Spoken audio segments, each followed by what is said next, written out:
Dengan jiwaku patah semangat oleh karena begitu banyak hal, aku berdoa untuk menerima pencerahan. Dan aku dihantar ke bab 12 epistula kepada orang Ibrani dan kekuatan rohku sungguh disegarkan kembali dan sekali lagi aku memiliki energi untuk mendengarkan. Sesungguhnya ketika aku tertekan oleh begitu banyak hal, aku serasa ingin mengatakan, aku tidak mau melakukan apa-apa lagi. Kehidupan biasa, suatu kehidupan yang biasa apapun resikonya. Tetapi aku tahu siapa yang berbicara, dan aku melihatnya memandangku dengan mata penuh kasih yang memohon. Dan aku tak lagi dapat mengatakan, aku tidak mau. Allah adalah sungguh api yang menelan juga kecenderungan-kecenderungan kodrat manusiawi kita ketika kita berserah kepadanya. Kepada Ia yang berbicara mengatakan, aku tidak akan meninggalkanmu, aku tidak akan menelantarkanmu, aku ingin mengulang sekali lagi dengan penuh percaya, Engkau begitu banyak menolongku, aku tidak takut akan manusia. Oh Allah, janganlah kecewakan pengharapanku. Pukul 2 siang aku melihat yang berikut.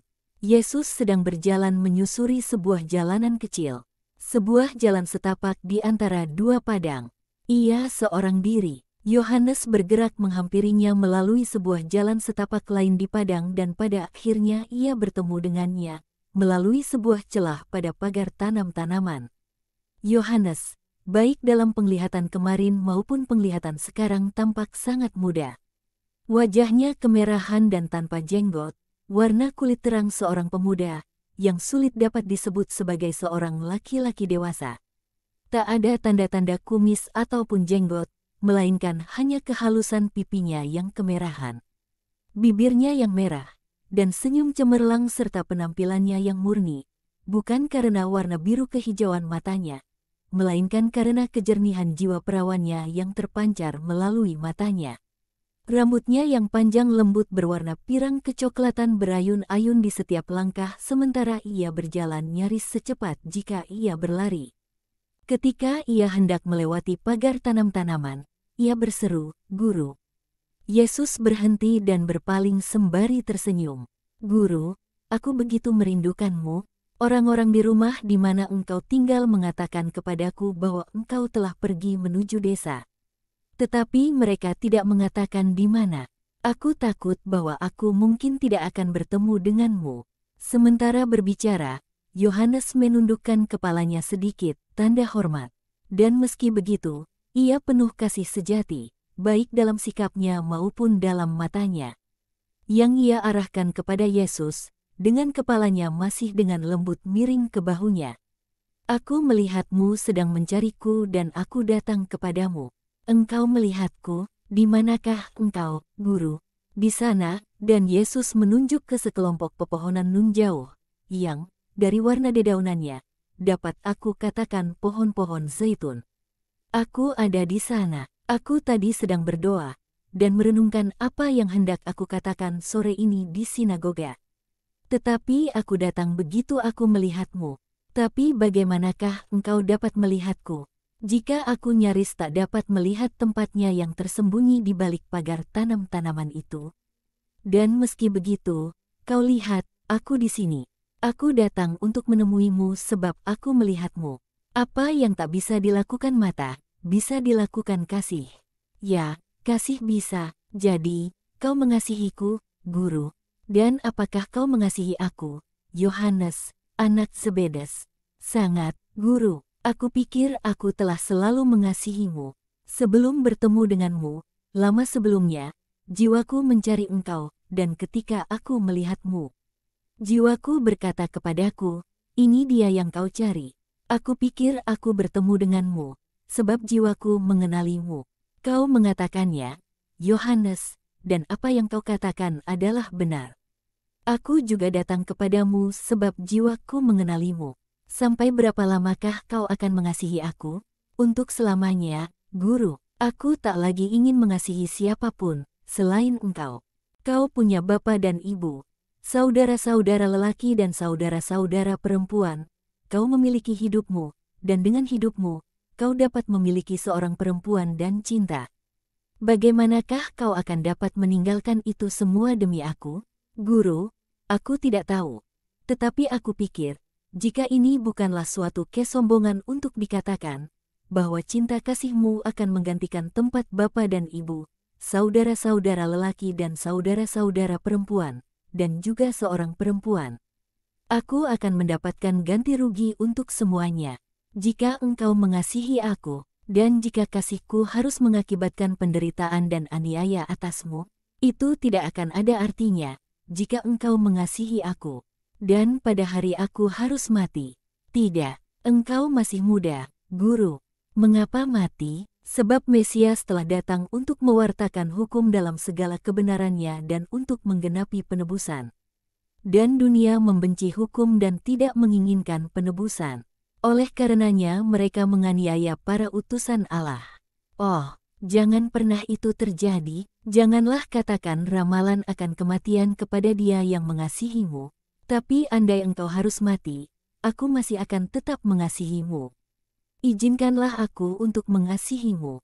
Tatapan Yohanes adalah tatapan memohon. Ia menundukkan kepalanya lebih rendah dari sebelumnya, dan ia berjalan di samping Yesus, dan tampak sedang memohon kasih. Yesus berhenti. Ia menatapnya, menelitinya dengan seksama dengan matanya yang dalam, menembus, dan lalu menumpangkan tangannya ke atas kepalanya yang tertunduk.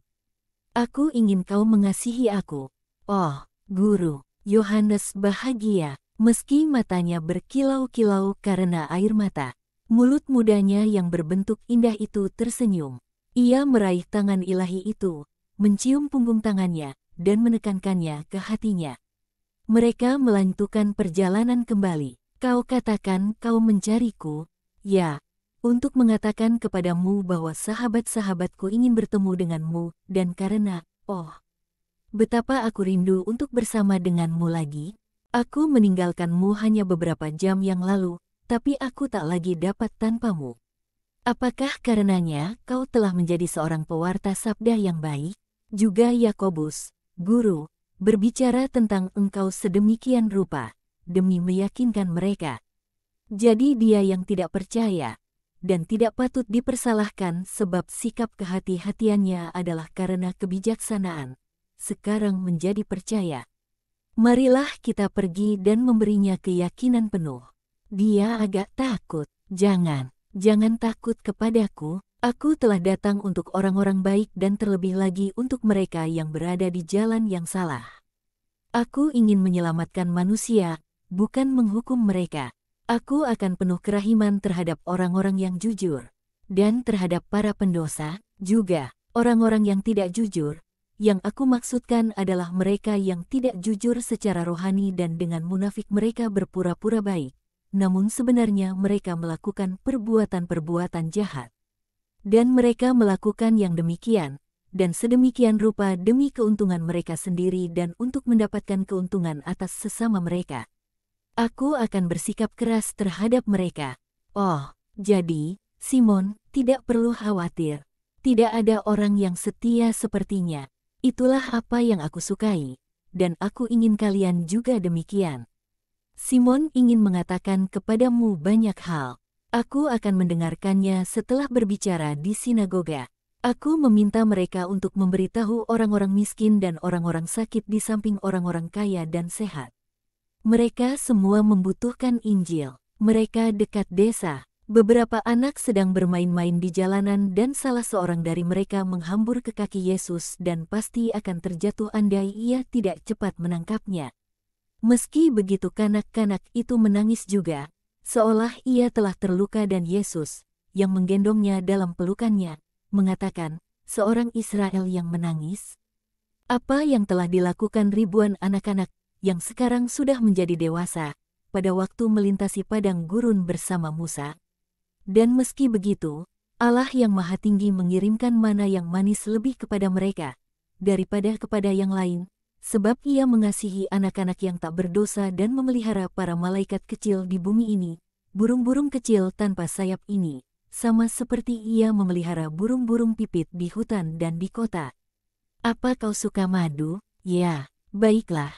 Jika kau baik, kau akan makan madu yang lebih manis daripada madu dari lebahmu.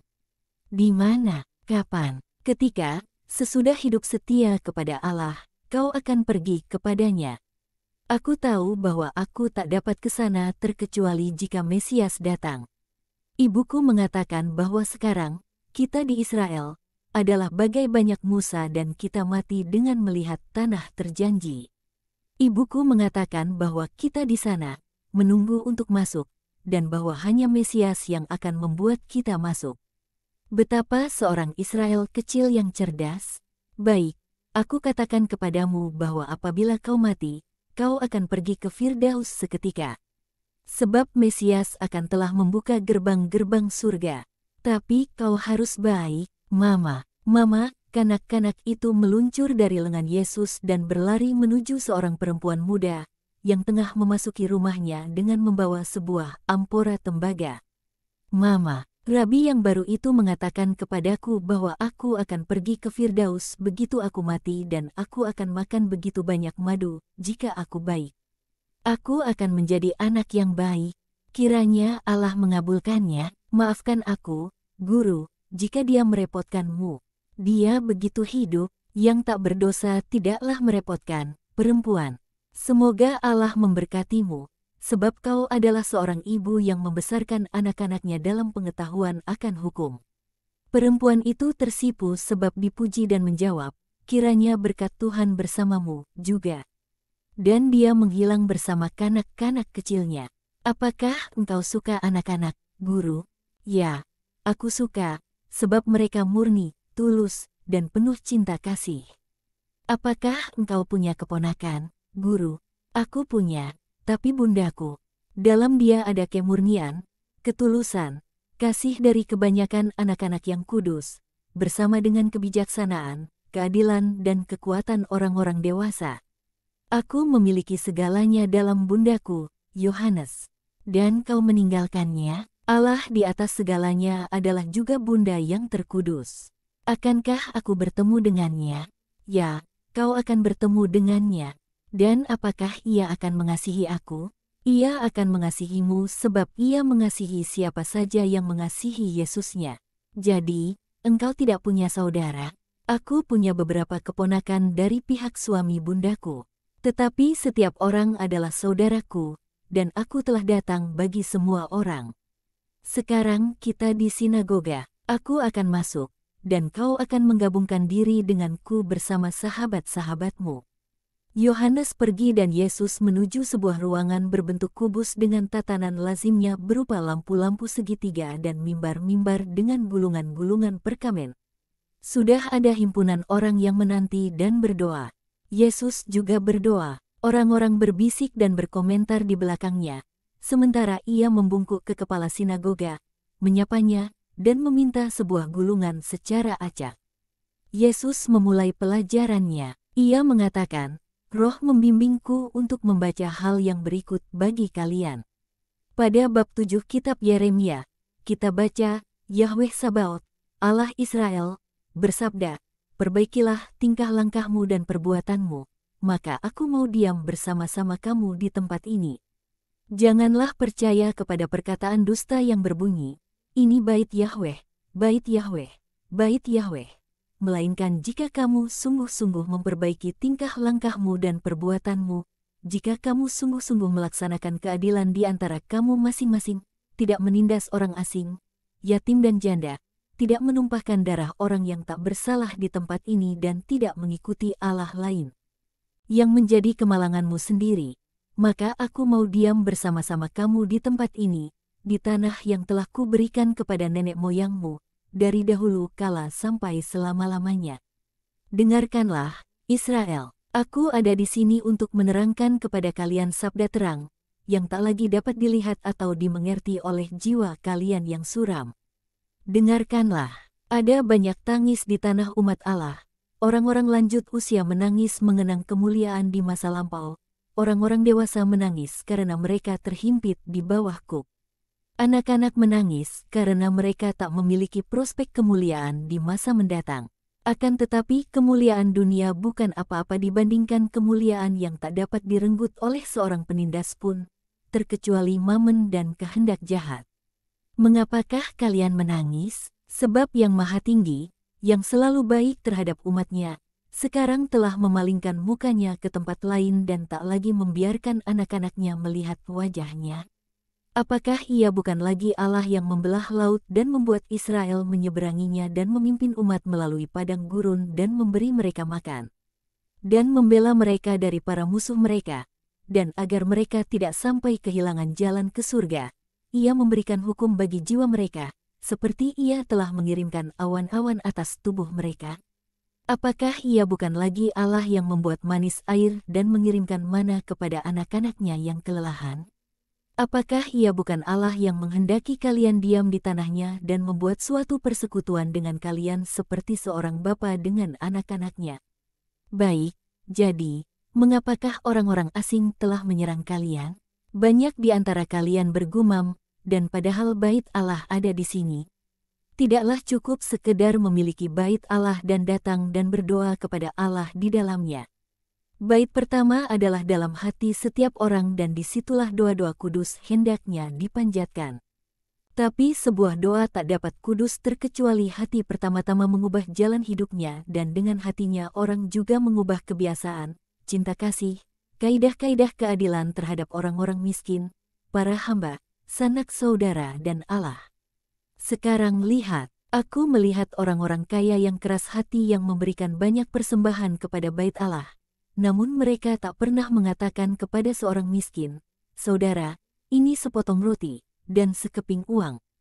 Ambillah dari pribadi ke pribadi, dan jangan sampai bantuanku mematahkan semangatmu sebagaimana persembahanku jangan sampai membuatku sombong."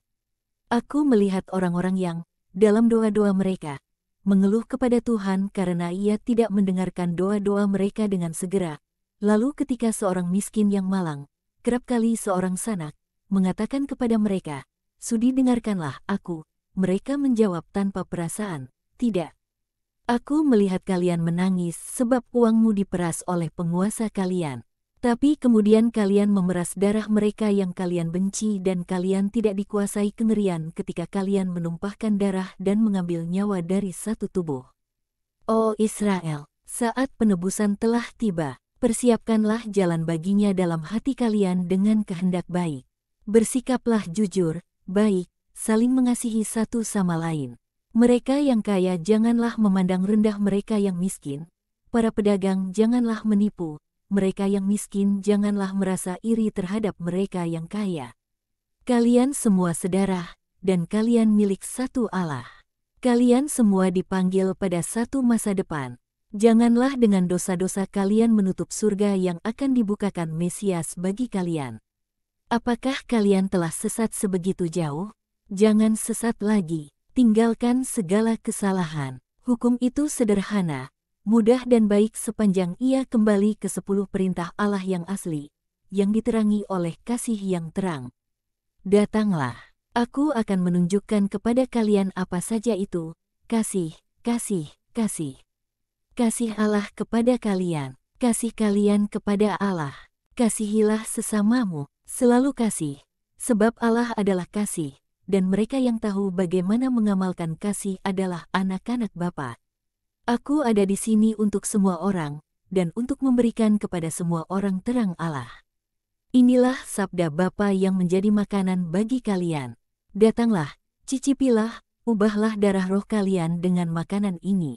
Biarlah segala racun hilang, biarlah segala nafsu mati. Suatu kemuliaan baru ditawarkan kepada kalian, kemuliaan yang kekal. Kepadanya akan datang segenap mereka yang hatinya sungguh mempelajari hukum Allah. Mulailah dari kasih, tak ada lain yang lebih besar dari itu. Apabila kalian tahu bagaimana mengasihi, maka kalian akan telah mengetahui segalanya, dan Allah akan mengasihi kalian, dan kasih Allah berarti pertolongan terhadap segala godaan. Kiranya berkat Allah turun atas mereka yang berpaling kepada Allah dengan hati penuh kehendak baik. Yesus diam. Orang-orang berbisik, pertemuan berhenti sesudah beberapa madah, banyak di antaranya dinyanyikan seperti mazmur. Yesus pergi keluar dari ruangan kubus kecil itu. Di ambang pintu ada Yohanes dan Yakobus bersama Petrus dan Andreas. "Damai bagimu," kata Yesus dan ia menambahkan, "Inilah orang yang untuk menjadi benar tidak boleh menghakimi sebelum ia tahu. Tapi ia jujur dalam mengakui bahwa ia salah. Simon, kau ingin bertemu denganku? Ini aku. Dan kau, Andreas, mengapakah kau tidak datang sebelumnya? Kedua bersaudara itu saling memandang dengan malu. Andreas berbisik, aku tidak berani. Petrus memerah wajahnya, namun ia tidak berkata apa-apa. Tetapi ketika ia mendengar Yesus berkata kepada saudaranya, apakah kau berbuat salah dengan datang? Orang hanya boleh tidak berani melakukan hal-hal jahat. Ia menyela dengan jujur, itu salahku. Ia ingin segera membawaku kepadamu. Tapi aku katakan, ya, aku katakan, aku tidak percaya, dan aku tidak mau datang. Oh, aku merasa lebih baik sekarang. Yesus tersenyum, lalu ia berkata, dan karena ketulusan hatimu aku katakan kepadamu bahwa aku mengasihimu. Tapi aku bukan orang baik. Aku tak mampu melakukan apa yang kau katakan di sinagoga. Aku pemarah dan jika orang menghinaku aku tamak dan aku suka uang, dan dalam berdagang ikan tidak selalu, aku tidak selalu jujur, dan aku bodoh, dan aku hanya punya sedikit waktu untuk mengikutimu untuk menerima terangmu. Apakah yang harus aku lakukan? Aku ingin menjadi seperti yang kau katakan. Tapi, tidak sulit, Simon. Apa kau mengenal sedikit kitab suci? Ya. Baik, renungkanlah Nabi Mika. Allah menghendaki darimu apa yang dikatakan Mika. Ia tidak memintamu untuk mengoyakkan hatimu, pun ia tidak memintamu untuk mengorbankan kesayanganmu yang paling suci. Ia tidak meminta itu darimu untuk sementara ini. Suatu hari nanti, tanpa diminta oleh Allah, kau akan memberikan kepada Allah dirimu sendiri. Namun ia akan menanti sementara matahari dan embun mengubahmu, sehelai rumput yang tipis sebagaimana kau adanya saat ini, menjadi sebuah pohon palma yang kokoh dan subur. Untuk sementara ini, ia hanya meminta ini darimu, berlaku benar, mencintai belas kasihan, memberikan perhatian terbesarmu dalam mengikuti Allahmu. Berupayalah melakukan itu dan masa lalu Simon akan dihapuskan dan kau akan menjadi seorang manusia baru, sahabat Allah dan Kristusnya. Bukan lagi Simon, tetapi Kefas, satu batu karang yang aman di mana aku bersandar. Aku suka itu, aku paham itu, hukum sangat, yakni, aku tak dapat lagi mengikutinya. Sebagaimana yang telah dibuat para rabi. Tapi apa yang kau katakan, ya, aku pikir aku bisa melakukannya. Dan engkau akan membantuku. Apakah engkau tinggal di rumah ini? Aku kenal pemiliknya. Aku tinggal di sini, tetapi aku akan pergi ke Yerusalem dan sesudah itu aku akan berkhotbah di segenap penjuru Palestina. Aku datang untuk itu, tetapi aku akan sering di sini. Aku akan datang untuk mendengarkanmu lagi. Aku ingin menjadi muridmu. Sedikit terang akan memasuki kepalaku. Lebih dari itu, hatimu Simon, hatimu, dan kau, Andreas, kau tak hendak mengatakan sesuatu? Aku mendengarkan, Guru, saudaraku ini pemalu, dia akan menjadi seekor singa. Hari semakin gelap, kiranya Allah memberkatimu, dan menganugerahimu hasil tangkapan yang baik. Sekarang pergilah, damai sertamu. Mereka pun pergi. Begitu mereka pergi Petrus berkata, aku bertanya-tanya apa yang ia maksudkan sebelumnya, ketika ia mengatakan bahwa aku akan menjala dengan jala yang lain dan menangkap ikan yang berbeda. Mengapa tidak kau tanyakan kepadanya? Kau ingin mengatakan sangat banyak hal, tapi kau nyaris tak berbicara. Aku malu, ia begitu berbeda dari semua rabi lainnya. Sekarang ia akan pergi ke Yerusalem, kata Yohanes, penuh rindu mendalam dan nostalgia. Aku ingin bertanya kepadanya apakah ia akan mengizinkanku pergi bersamanya, tapi aku tak berani. Pergi dan tanyakan kepadanya sekarang, anakku, kata Petrus. Kita meninggalkannya begitu saja, tanpa kata-kata kasih sayang. Biarlah ia setidaknya tahu bahwa kita mengaguminya. Aku akan memberitahu ayahmu, baikkah aku pergi, Yakobus? Pergilah. Yohanes berlari mengejar, dan ia berlari kembali, penuh sukacita. Aku mengatakan kepadanya, apakah kau ingin aku pergi ke Yerusalem bersamamu? Ia menjawab, "Mari, sahabatku." "Sahabat," katanya, "besok, aku akan berada di sini pada jam ini." Ke Yerusalem bersamanya, penglihatan pun berakhir. Sehubungan dengan penglihatan sebelumnya, pagi ini tanggal 14 Oktober Yesus mengatakan kepadaku, "Aku ingin kau dan semua orang merenungkan perilaku Yohanes, teristimewa satu poin yang selalu lolos dari perhatian semua orang. Kalian mengaguminya sebab ia murni, penuh kasih, setia. Tapi kalian tidak memperhatikan bahwa ia juga besar dalam kerendahan hati. Ia, yang bertanggung jawab atas kedatangan Petrus kepadaku, dengan rendah hati membisu mengenai detail itu. Rasul dari Petrus, dan karenanya yang pertama dari antara para rasulku, adalah Yohanes, yang pertama dalam mengenali aku, yang pertama dalam berbicara kepadaku, dalam mengikuti aku, dalam mewartakan aku. Dan meski begitu, lihat apa yang ia katakan, Andreas, saudara Simon, adalah seorang dari keduanya yang telah mendengar perkataan Yohanes, 2, dan telah mengikuti Yesus. Andreas mula-mula bertemu dengan Simon, saudaranya, dan ia berkata kepadanya, kami telah menemukan Mesias dan ia membawanya kepada Yesus. Selain baik hati, Yohanes juga seorang yang benar. Dan sebab ia tahu bahwa Andreas merasa tertekan karena sifatnya yang pemalu dan penyendiri, dan bahwa dia ingin melakukan begitu banyak hal, namun tidak berhasil dalam melakukannya, Yohanes menginginkan pengakuan atas kehendak baik Andreas diwariskan kepada keturunan berikutnya. Ia ingin Andreas tampil sebagai rasul pertama Kristus bersama Petrus, kendati sifat pemalu dan kegugupan Andreas terhadap saudaranya telah menjadi penyebab kegagalan kerasulannya. Di antara mereka yang melakukan sesuatu bagiku, siapakah yang dapat meniru Yohanes, bukannya memaklumkan diri sendiri sebagai seorang rasul yang tak tertandingi, tanpa mengingat bahwa keberhasilannya tergantung pada banyak sekali hal, yang bukan saja kudus, melainkan juga keberanian manusia, keberuntungan dan sesekali kesempatan ada bersama orang-orang lain yang kurang berani dan kurang beruntung, tapi mungkin, lebih kudus. Apabila kalian berhasil dalam melakukan sesuatu yang baik, janganlah menyombongkannya, seolah-olah jasanya adalah sepenuhnya milik kalian. Pujilah Allah, Tuhan dari para pekerja apostolik, dan milikilah mata yang tajam dan hati yang tulus untuk melihat dan memberi kepada masing-masing pujian yang pantas bagi mereka. Mata yang tajam untuk melihat para rasul yang mengorbankan diri mereka sendiri dan yang merupakan pendorong sejati yang utama bagi karya orang-orang lain. Hanya Allah yang melihat mereka. Mereka takut-takut dan kelihatannya tidak melakukan apa-apa, padahal mereka mendatangkan dari surga api yang mendorong para pekerja yang berani. Hati yang tulus dalam mengatakan, aku bekerja. Tetapi rekan ini mengasihi lebih dari aku, ia berdoa lebih baik dari aku tak mampu mengorbankan diriku sebagaimana ia melakukannya dan yang seperti dikatakan Yesus, dalam kamar pribadimu dengan pintu tertutup berdoalah diam-diam. Sebab aku tahu akan keutamaan kerendahan hatinya yang kudus.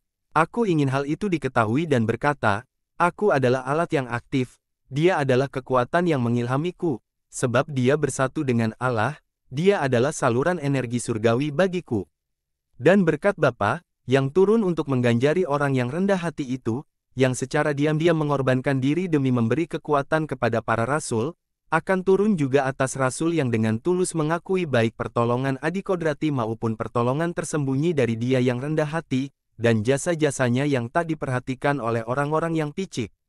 Ini pelajaran bagi semua orang.